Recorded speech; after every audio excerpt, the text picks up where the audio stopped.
Okay, ladies and gents, welcome to the live stream today. And we're going to talk about how the media, as it were, can't really hide what's going on anymore because the people now are starting to see through the lives. I was just looking at a couple of the chats before we went live there, and some people saying that everyone's still asleep and, sheeple and all this other comments we're seeing there.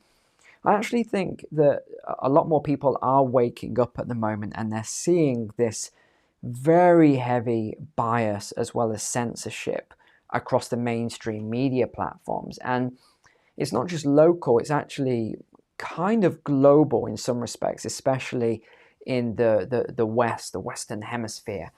So we are seeing, well, we've been seeing this for a long time. You've probably seen the videos where I've pulled together montages where all the anchors are saying the same thing at the same line. We're seeing all of these media companies that are owned by pretty much one parent group. So that's why we're seeing certain media and certain angles. But one of the things that I was looking at over the last 24 hours was the DNC, which is the Democratic National Convention. Just like I watched a Republican convention and I sort of went through that and I looked at that and saw what they were really talking about and saying. And it was very difficult, I will say, to watch the DNC, and some of these speeches were hard to get through because I'm sat there going, this is blatant lies, and people are cheering as if some of this stuff is true. It was the most bizarre thing. And one person said, it's amazing how we're not seeing any protests outside. And I was thinking, there's no protests outside. So I've pulled all the video footage for you so you can see what was going on outside. And I also looked at the police reporting to see, they said that, in fact, the police chief of Chicago actually said, and I quote, they are inside almost like a castle, a fortified castle. He said there's 2 layers of police fencing. And he said, I'm glad there was because the protesters breached the first fence. That's what he said. The protesters breached the first fence. They were actually burning the American flag, which is the most, very annoys me whenever I see that taking place. Any flag of your country being burned, I think it's the most disrespectful thing you can ever do for your own country. And I get it's only symbolic, but it really annoys me when I see these things, people doing that. And the police didn't even stop it. There's all these groups burning the American flag. The police didn't stop it. It was people that stopped it. I've got a little clip for you. In fact, the video will probably get censored and taken down just because I'm showing you the clip. But I'm going to show you anyway. It was quite unbelievable, the things that were going on. And here's what the media said. Are you ready? I wrote it down. These are all the same things because what I do is I group together whenever I'm hearing the same line over and over again. It's biased media. They've deliberately put it out. It says, and I quote, mostly peaceful protests. Where have we heard that before? Very small groups of peaceful protesters. Heavily anti-Trump protesters. Okay, I heard that one 3 or 4 times. Protests. Why would they be protesting Trump outside the DNC? That makes absolutely no sense. I mean, it's nonsense.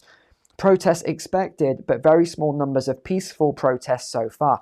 So this is all the stuff they've been saying is absolute nonsense, some of this. So let's go to the shared screen and let's take a look here at a couple things. Oh, by the way, we have almost got everybody in on the courses. I know there's about 3 or 4 of you left, but I just wanted to say if there's anybody who didn't get in on the previous prices for the psychology and the stocks and macro, etc., I'll just take your word for it that you tried to get in when the prices were lower. So you can actually email here on this email address. Just send an email in and we will get you sorted. Because I know if there's a few people saying they can't get in, there's probably 10 times that tried and didn't email. So, okay, let's look at the DNC conference then. So we have to go on the most biased platform going for news, which is Google News. I put in DNC conference. I wanted to see if they would focus, let's see how much is about the riots and the protests. Well, where is it? There's nothing on it at all. But if you were to type in, and we did, if you remember the video, the Republican one, it was just protest, protest, protest, Trump, impeachment, criminal, convictions. You go all the way through this. Where is it? Where are the protests? You know, it's unbelievable. I went on to BBC World News. Where's all the protests? Where are they? There's absolutely nothing here. It's all about the Obamas. How amazing the Obamas were at there, and all the rappers and artists. There was absolutely nothing. This is all there was. All these, how amazing the whole thing was. And yeah, no trouble at all. You remember this? Fiery but most peaceful protests. That is exactly what has taken place. Listen to the Chicago police chief. This hoopla is going on. This grand party is going on. The reality of life is 3 blocks away. So what we have here is the United Center is a castle. It is surrounded. The elites are in the castle. They are having their party. They are surrounded by moats, literal and physical. You know, they are surrounded by hundreds of police officers. In fact, let me just mention one thing on the fact that they're surrounded by these hundreds of police officers as well. If you look at who's at the conference and who's speaking, the absolute hypocrisy of these people who were the ones leading defund the police, and now they're being protected by the very people, the police, who they tried to defund in the first place, which obviously has been successful in a lot of places. I use the word success lightly because you look at those places and the crime rate is absolutely exploding. So defund the police movement, and then the police are the ones that are protecting them. If those police officers weren't there right now, these thousands of protesters would have breached not just the first fence, but the second fence. So there's a lot of police officers that have been injured in these protests and everything. I'm not allowed to use the word riots anymore. I've been informed you can't use the word, Neil, riots on this platform, i.e. YouTube. Oops, I just used it twice, accidental, but it was in context, right? They don't, it's bizarre. The very people they defunded are the ones protecting them right now against these people. Don't ask me how the mindset works of all of this. But we did find this on NBC. I did find one. I looked hard why protesters outside the DNC have far outnumbered those at the Republicans' convention. Okay, why is it? Tell us.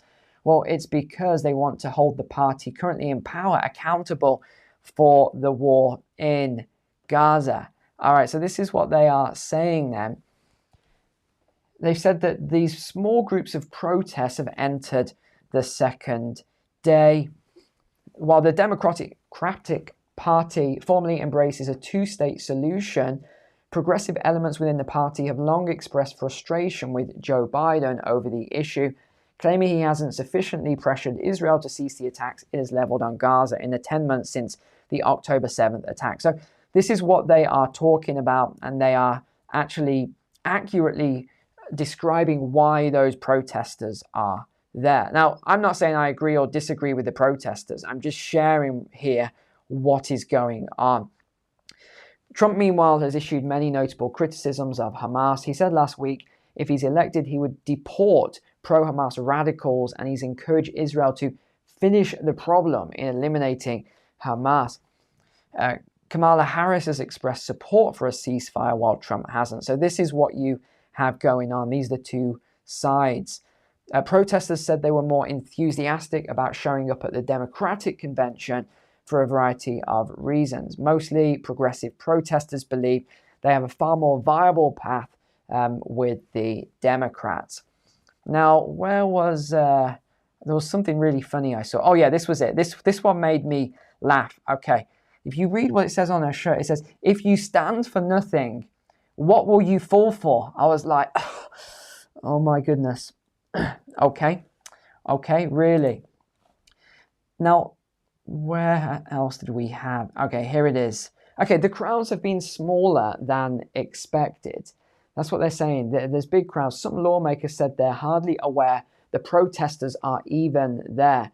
I haven't seen anything over there, said this lawmaker. The reality on the ground starks a contrast to the warning sounded in the weeks leading up to the convention that 50,000 protesters, many of them furious with Biden, were going to be there. But they're saying they just haven't seen any of this. There's people here.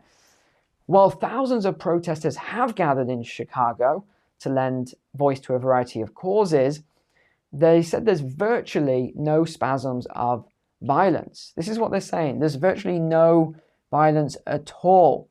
Okay, really? Well, look at all of this. I have to turn the sound off, unfortunately. There are thousands of this going on. There's a lot of it. If you look at any of the live streams, you can see what's going on. Okay, and then we've got a couple of feeds here. This one, which is what's upset a lot of people. Yet again, more burning. And this man had to step in. Again, you see what's happening here. He had to step in to stop it.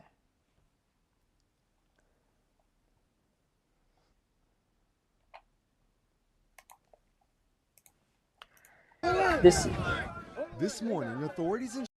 So I've got to mute the sound or the video will get taken down. Okay, this is the board. This was the fence here as well. They had to repair the fence after it got breached and the protesters got inside. And Terrell, Chicago police have slowly been releasing those arrested one by one overnight. We've been hearing cheers from the crowd behind me here about every 30 minutes or so as it's happening. So again, these were arrested. Okay, so these were the protesters, as they're called, the peaceful protesters, but they were arrested.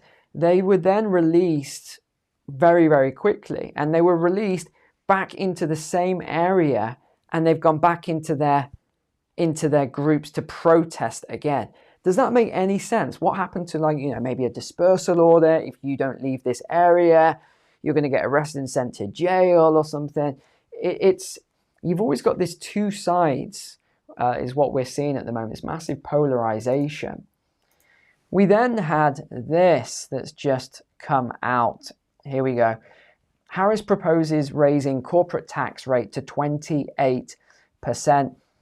She's looking to do this if she wins the presidency in November. So this is 21 up to 28%. She said she's in favor of the rate rise because it's the most fiscally responsible way to put money back into the pockets of working people and ensure billionaires and big corporations pay their fair share. Well, no, that's not how it works. This isn't how money and the economy in the US works. Without going too complex on all of this, because it does get complex, most people think their tax money, their taxes, pay for the government and pay for everything else. That's not how it works in America. The US has the reserve currency.